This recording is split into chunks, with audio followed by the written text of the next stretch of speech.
According to the ASPCA, of the dogs entering shelters, approximately 35% are adopted, 26% of dogs that came in as strays are returned to their owners, and 31% are euthanized.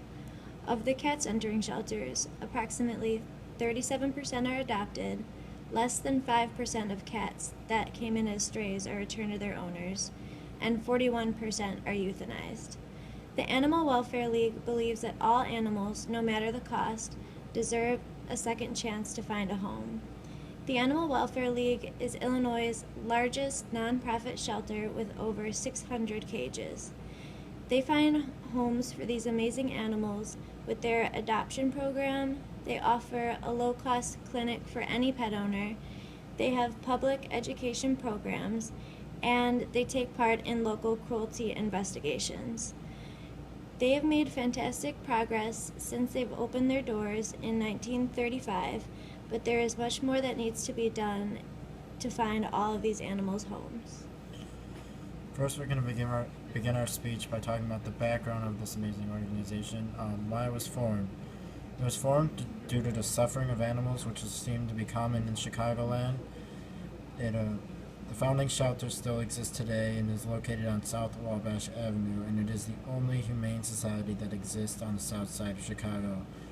This shelter, pictured in the slide here, operates in an economically depressed area, and it shelters and cares of animals, homeless and needy animals, low-cost service to pet owners, and on a limited income and no-charge monthly fee food distribution. In 1992, they created a new animal welfare organization building in Chicago Ridge. This building was created to accommodate the increase in the number of homeless and unwanted animals, and it houses the largest number of adopted animals for nonprofit.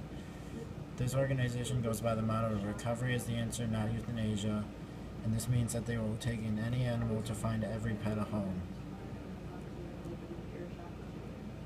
What the organization does. It has clinics open to the public. It offers low-costing spay and neuter services. For cats, any weight, the prices vary for male $28 and females $49.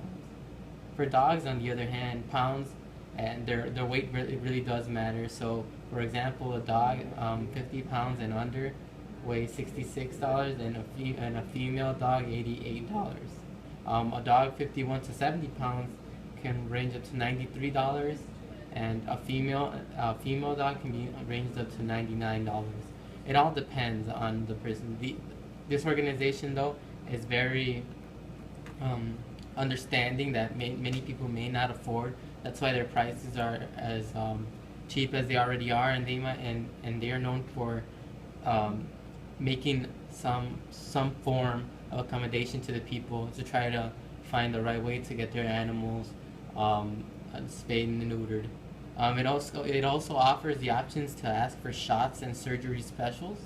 A lot of these they tell you prices for the animals in case they need shots or some type of special surgery. They're also avid microchip users. And what a microchip is an identification device entered into the animal, and it just helps reunite lost pets with their owners. The microchip is a tiny computer chip injected under the skin. It gives the opportunity for animals that run away or are stolen to find their homes again, and which is what they really want, and avoids animals just being out on the streets and being picked up by a shelter that might euthanize them.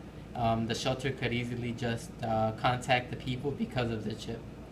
And also their adoption process is you have to fill out an application, and the application is more common. It's common. You just fill out questions they have, your information, and they want verification afterwards. So proof of address, valid state driver's license, or identification. If you only have a cellular phone, you must have a copy of the recent cellular phone bill to verify the number, to verify the address shown. on your identification. Also, they also have a lot of rules. Like if you live in an apartment or condo, you will need to bring a copy of your lease or condo policies that show you are allowed pets.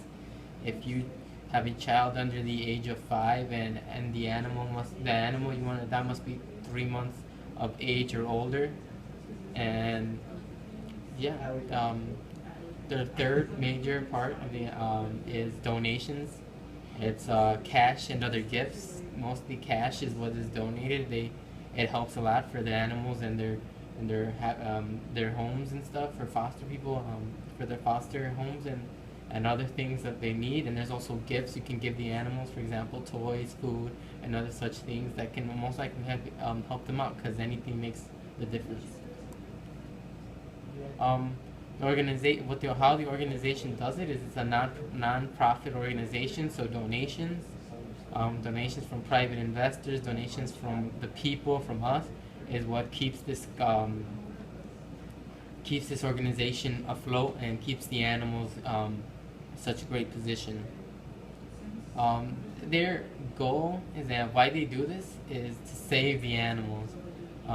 Saving an animal is the major point. They help animals through adoptions in order to find homes. They have public education programs that teach kids and adults how to take care of their animals, raise the awareness of cruelty, and helps them properly own a pet. And they also have local cruelty investigations.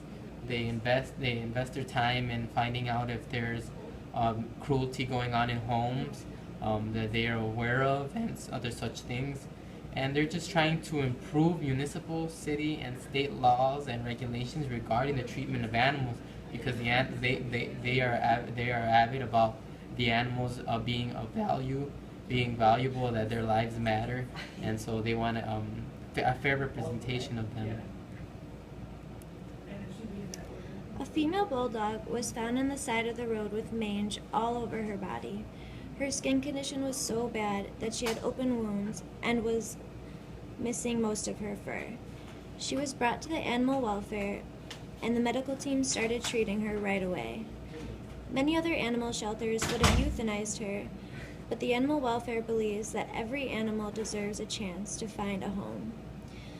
A few days later, a couple saw her and took her out into one of the visiting playrooms that the animal welfare has. They played with her and fell in love with her. Even with her skin conditions and her discomfort, she was still sweet, loving, and needed a home. The couple named her L'Oreal. The Animal Welfare League let the couple foster her because she still had to come into the care center to get medical dips every 4 days until her skin condition was cleared up. Once L'Oreal was completely healthy, the couple was able to adopt her completely. L'Oreal is now happy, loved, and has a place to call her own, and her fur is growing back quite nicely. Future plans for this organization consist of finding every animal a home. They want to find every animal what they call a forever home where they can be cared and loved just as L'Oreal was.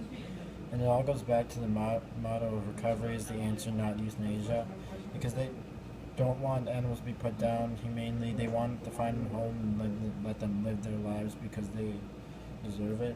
This also goes along with their mission statement, which consists of preventing cruelty to animals, provide homes for animals through adoption program, promote respect for all creatures through humane education, provide shelter and care for homeless and unwanted animals, provide veterinary care for low-income pet owners, and overall just to relieve the suffering of all animals.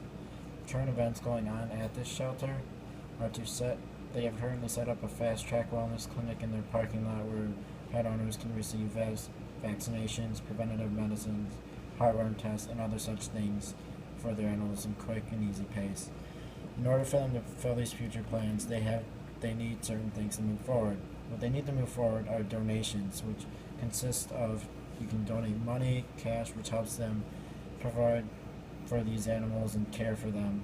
You can also donate material items such as old toys that your pet has, old bedding from past pets, or things that you just want to go out and buy from like PetSmart or other such pet stores and donate to them. The third option for donations is sponsoring a cage. You or your company can fund a cage, and this fund raises the helps continue to care for the animal while they wait for their home. Another way they need to another thing they need to move forward is volunteers. There are many ways you can volunteer, one of which is on site, where you volunteer at the organization and help out with exercising the animals and just the overall care of the animals at the league building. Off-site, which is just taking animals to and from the building to places such as PetSmart to be adopted. Special events, which they always need volunteers for. Photography, where you need you come in and take pictures of the animals for their website and help them in order to help them to get adopted. And then there's group volunteer programs for adults. In order to volunteer, you need to fill out an application as pictured on the screen, and there's applications for regular volunteering, community service volunteering, and court sentence volunteering. In conclusion, the Animal Welfare League is very aware and understands suffrage that these animals go through, cruelty, just the situations they raised up in. Some might not have homes, and they're avid against no euthanization, that the animals' lives are of value, and they don't discriminate in animals. That all animals are to be helped and try to be saved in certain situations, and that's what they understand, that the animals need. That the animals aren't the problem, it's the people who are not the ones taking well care of them.